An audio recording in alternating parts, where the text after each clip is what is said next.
伊拉克既然能够买到美国的二手 F-16战斗机，那么为何现在又传出他们要买枭龙3型战斗机呢？枭龙3型战斗机它的优势何在？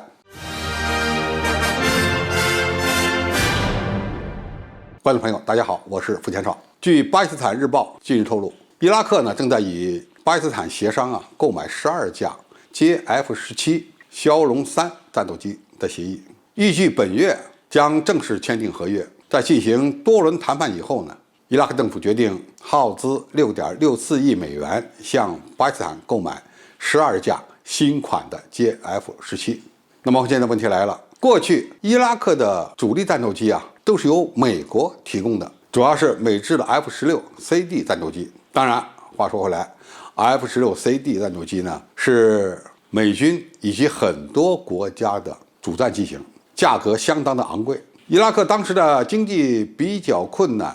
因此要想大量的装备这款战机的话，有一定的麻烦。因此，他们试图购买二手的 F-16战斗机。二手的 F-16战斗机，比如说早期型的 F-16CD， 它的单价还是相当便宜的。因为 F-16CD 它是有多个批次的，早期的 F-16CD 相对来讲价位在2000多万美元左右，还是相对便宜。当然，后来升级的 F-16CD 最终它的价位已经达到了5、6千万美元，甚至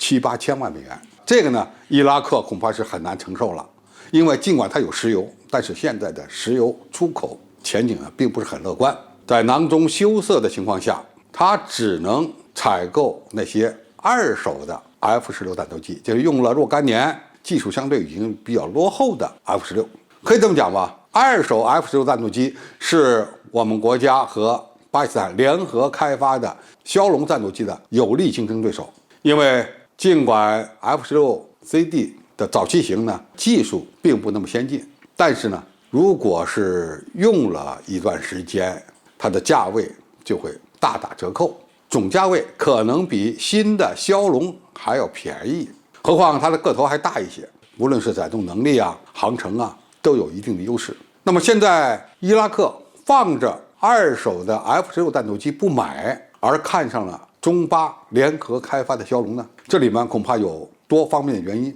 一个，以二手的 F-16战斗机相比，新版的枭龙战斗机它的技术水平上升了一个大台阶。因为最新的 F-16战斗机现在才刚刚开始装备有源相对雷达，它的价位大概在7000万到8000万美元之间。而新版的枭龙战斗机也装了有源相对雷达，它的价位大概在5000万美元左右，明显的比刚刚研发成功的最新改进版 F-16战斗机要便宜。这还不算，美国的 F-16战斗机过去只能携带近距格斗导弹，后来的改进型可以装备中距空空导弹了，也就是发射后不管的 AIM-120系列。那么巴基斯坦空军要想引进 F-16战斗机，美国人会卖给他们 AIM-120的导弹吗？估计难度很大，甚至会拒绝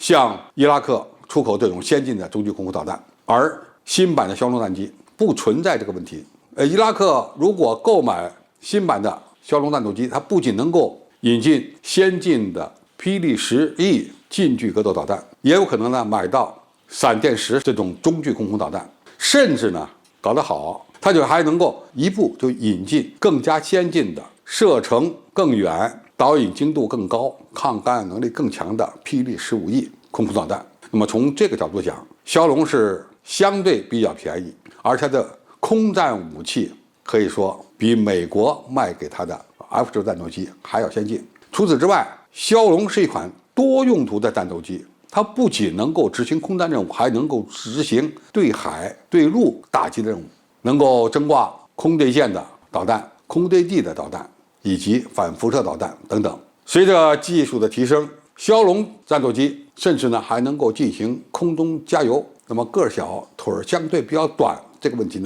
也就迎刃而解了。可以这么讲吧，在目前的世界第3代军机市场上，枭龙战机虽然它是属于轻型战斗机，但是综合性能不见得比某些中型战斗机要差，甚至在技术上还有可能超出。最新型的枭龙3战斗机，无论是空战能力、对地对海攻击能力，都处于一个比较先进的水平，对很多第三世界国家具有较大的吸引力。那么，伊拉克空军经过长时间的考察，现在已经有意向和巴基斯坦签订引进新版枭龙战斗机的协议，从而呢，让枭龙战机又打开了中东的市场，其前景可以说非常光明。好，今天的介绍就到这里，我们下期再见。